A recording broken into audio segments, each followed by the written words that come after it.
Thanks for joining us for CBN NewsWatch. I'm Wendy Griffith. Today, Israel launching more strikes against Palestinian terrorists who attacked Israelis. Palestinians firing hundreds of rockets at Israelis, sending more than 1 million into bomb shelters, and the Israeli military keeping up its attacks on terrorists. We're not looking for war. We're focused on our targets, and we'll do everything we need to protect our civilians. We'll bring you the story from Jerusalem.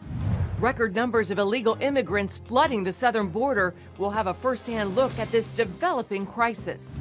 Congressional Republicans saying the Biden family took millions of dollars in foreign money, much of it from China, in an influence-peddling scheme. They were looking to obfuscate and hide where the money was coming from. A message to Republicans from South Dakota Governor Kristi Noem on how they should handle the important issue of abortion with voters. I hope that in this next election cycle that we see people be strong and honest and truthful about their values, that if you're pro-life, be pro-life and explain to people why you are. And with the COVID pandemic behind us, what lessons have we learned about the dangers of government overreach by imposing mandates? We need to understand that when we give broad sweeping authority, and we haven't given it, they're just claiming it, then they have that authority to use it against you without any evidence that you are sick or a danger to anybody else. These stories and more today on CBN NewsWatch. This is CBN NewsWatch.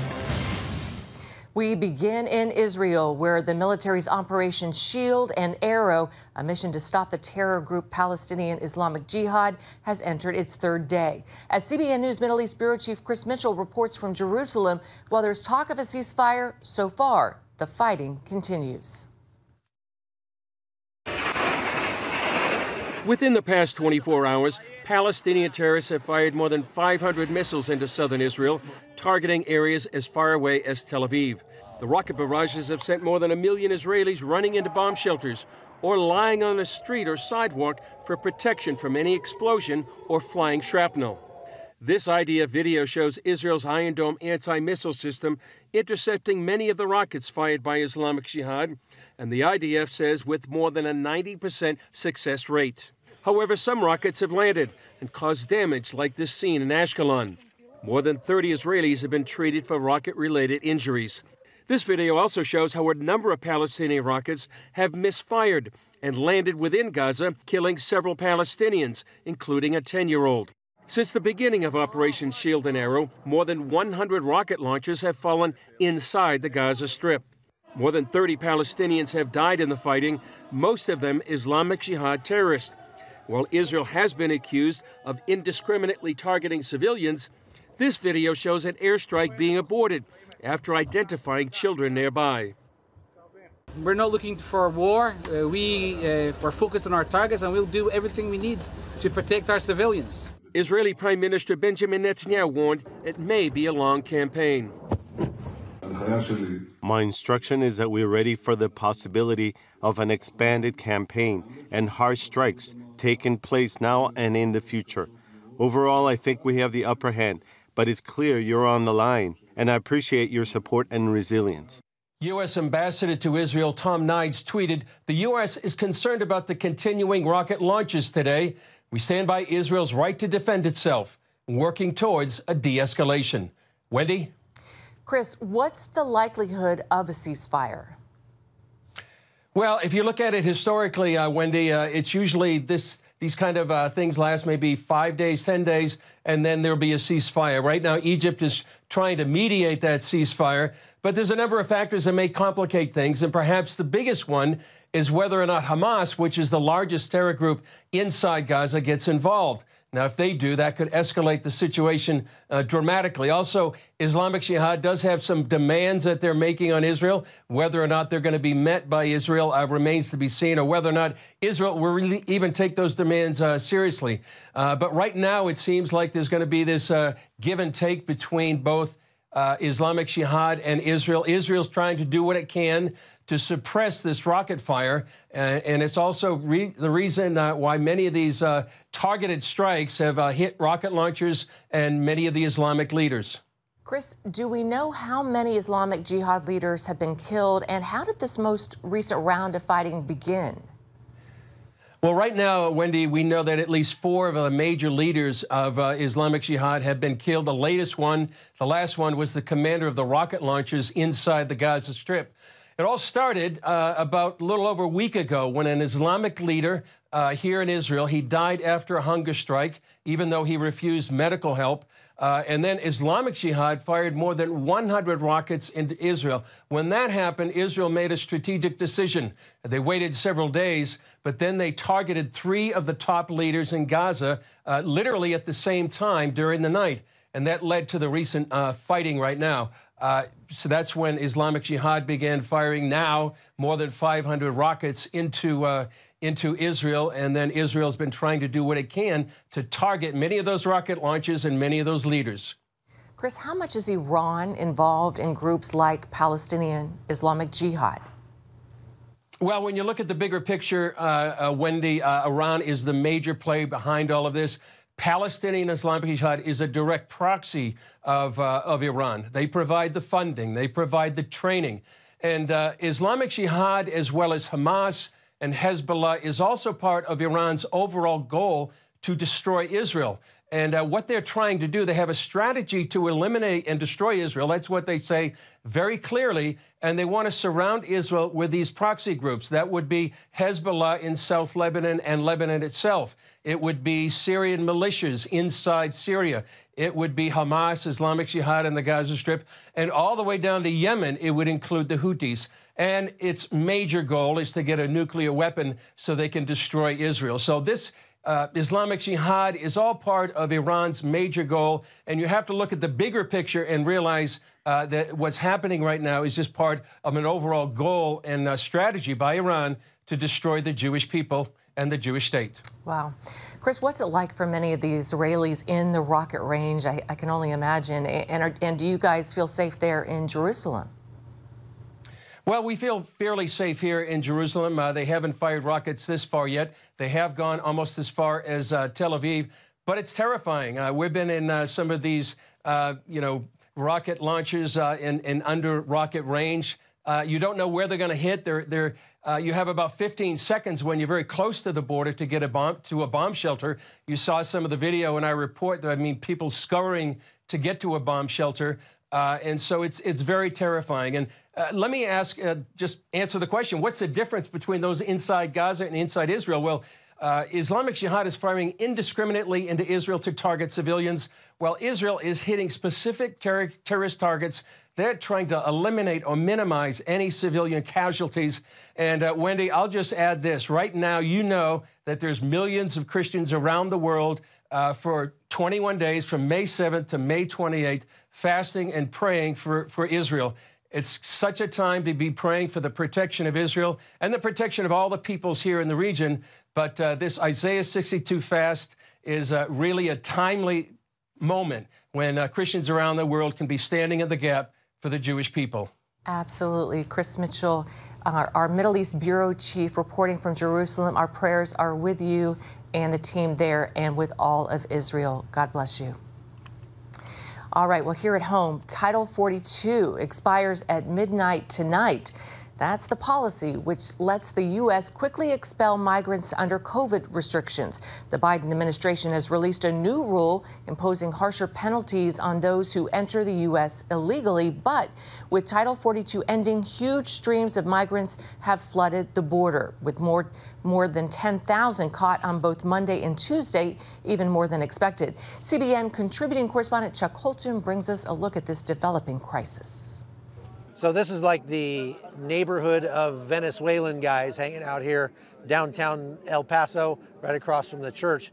Been talking to these guys about the process because they turned themselves in and were able to get paperwork that tells them when they have a date to appear before an asylum judge here in the United States. The interesting thing is every one of these guys was given a different city. They didn't choose the city where they're supposed to go. The immigration official chose the city where they were supposed to go.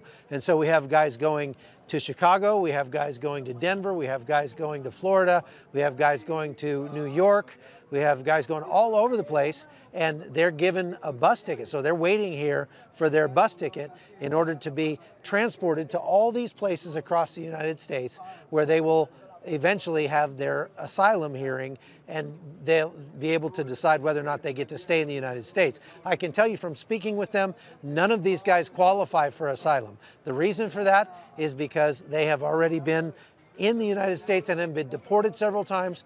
They have been living outside of Venezuela for years, most of them, and working in Chile and Peru and Colombia and other places. And so they do not qualify because they're really only here for economic reasons. Chuck Holton, always where the action is. We appreciate that report. Well, turning now to Washington, where Congressional Republicans released banking records examining how members of President Biden's family use shell companies to conceal foreign payments, and saying it could be part of an influence-peddling scheme. Evidence of intentionally taking steps to hide the sources of money coming directly from China through a series of financial gymnastics. Joe Biden's political career was winding down at the time, and this was one of the Biden family's last chances to cash in on the name. Financial gymnastics. Well, 16 of the more than 20 alleged shell companies were formed during Biden's time as VP, according to documents obtained by the House Oversight Committee. Altogether, the companies and Biden associates received more than $10 million from foreign nationals, including companies with ties to the Chinese Communist Party. The White House is calling the allegations baseless. Coming up, a message to Republicans running for re-election about abortion and taking a pro-life stand from a leading Republican governor. We'll tell you who that is when we come back.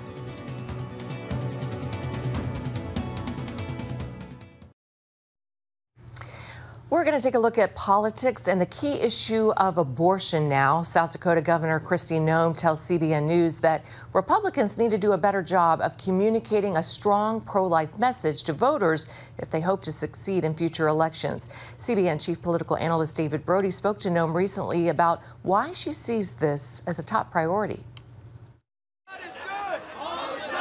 As both sides of the abortion issue navigate the political landscape of this post-Roe world, Republicans appear to be scrambling, and that worries South Dakota Governor Kristi Noem. I hope that in this next election cycle that we see people be strong and honest and truthful about their values, that if you're pro-life, be pro-life, and explain to people why you are. That part, however, remains a bit complicated for the GOP. The question centers partly on how far is too far when it comes to abortion restrictions. Just this week, for example, North Carolina introduced a bill banning abortion after the first trimester. As Republicans, we need to read the room on this issue because the vast majority of folks are not in the extremes. One recent poll shows 61% of the country supports abortion rights, while also supporting limits on it. While Democrats push for no restrictions, it's Republicans that have been on the defensive, seen as wanting to restrict women's rights. When you're losing by 10 points, there is a messaging issue, and abortion is still an issue. And we can't allow the Democrats to define Republicans and put millions of dollars up in lies and have it go unanswered, because the lies become the truth if they go unanswered. Noem agrees with that sentiment and admits there's lots of work ahead. We have to get back to the science and the belief of what we know when a child is created in the womb and their ability to feel and their unique DNA that they have, and continue to talk to them about the options and support that we have for women and what we need to be doing more to continue to help them through a time of crisis. So, that's the conversation that we need to know. That communication has not been fantastic in the past. Some Republicans would rather avoid the subject altogether, seeing it as radioactive right now, especially at the federal level. There's now debate about whether or not this should be a national something should be done at the national, federal level. What is your belief on that? Well, that is a discussion that I think a lot of people are having right now, is if there should be a bill at the federal level or not. I would encourage them to have a strategy for how we make sure that the American people see our heart. While GOP officials work towards a consensus message, Noem sees a bigger overall strategy. She believes no matter what topic, abortion or otherwise, building a relationship with others is the key to finding more common ground. So I'd encourage everybody who's out there complaining to go find someone you quit talking to because you disagree on politics or government or something. Sit down and start by listening to them, hear them. Nobody feels like they're being listened to anymore. And then start asking them questions. you may find that you understand their heart a little bit more. You get the chance to have a policy discussion you haven't had with them for a very long time. And remember that God can change someone's heart and change everything overnight. David Brody, CBN News, Washington. Fantastic. All right. Thanks, David. Still ahead. Now that COVID is over, what lessons have we learned about how to handle future pandemics? And what government can do wrong in a difficult health situation? Stay with us.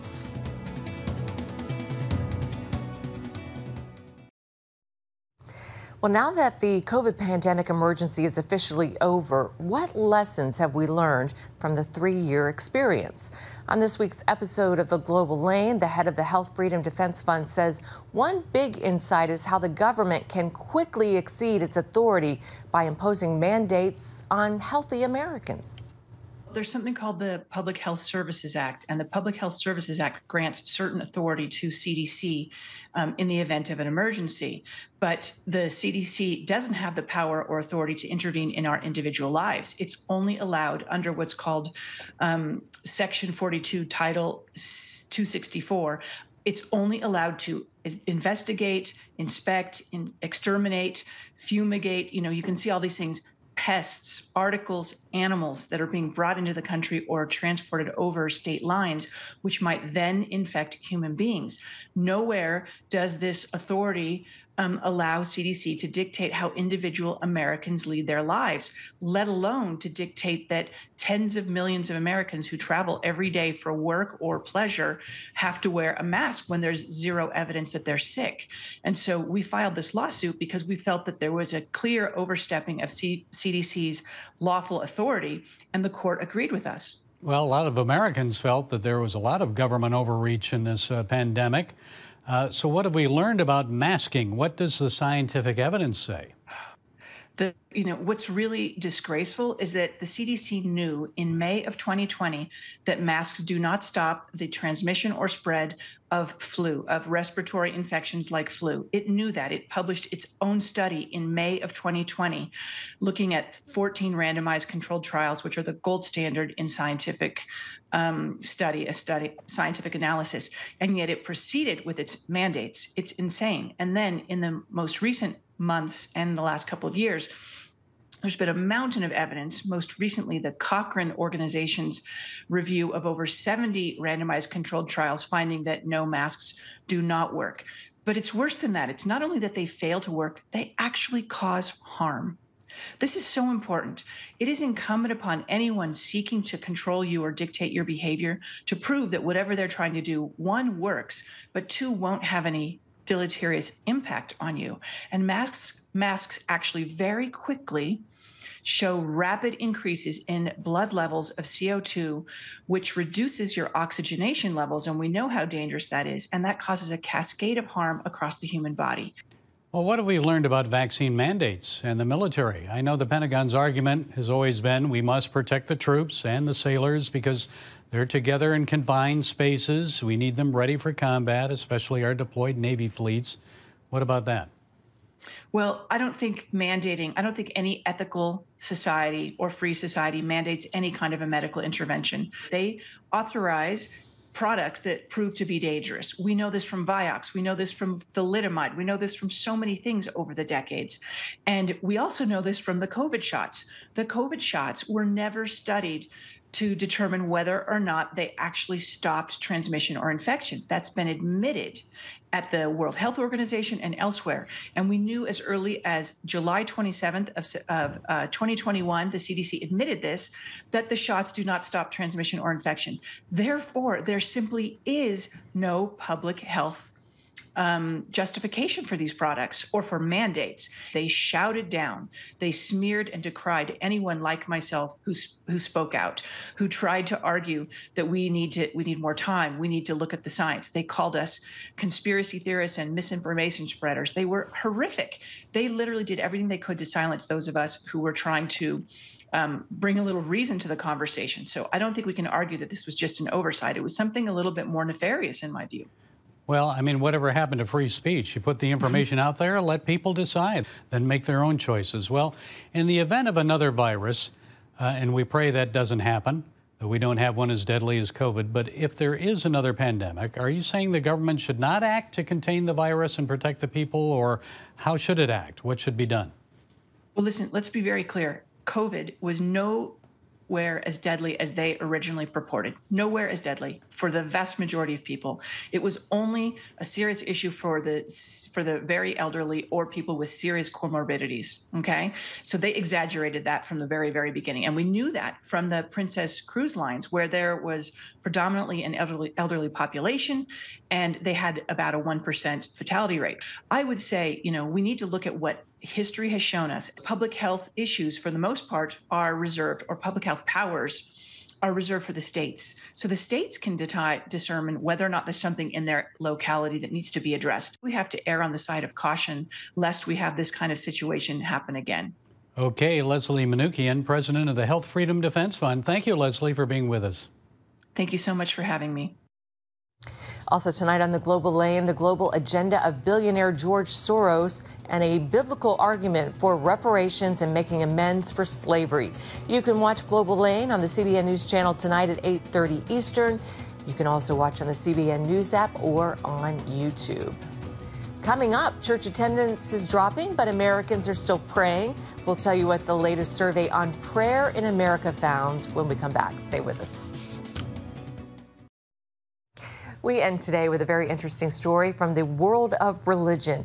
A majority of Americans, 61%, say they pray, according to a survey from the Radiant Foundation. That's more than those who use meditation, yoga, and other practices to connect to a higher power. The Religion News Service reporting the survey found that 50% of adults who do pray do so at dawn or when they get up, with 55% praying at bedtime. 61% of those who pray say they pray in their car, which is more than the 46% who say they pray in a place of worship. And 87% of those who pray say they believe they've received an answer to their prayers in the last 12 months. Well, prayer works, we know that. Well, that's going to do it for this edition of CBN NewsWatch. Remember, you can find more of our news programs on the CBN News Channel anytime or online with cbnnews.com. We hope you have a great time today and join us next time. Bye-bye.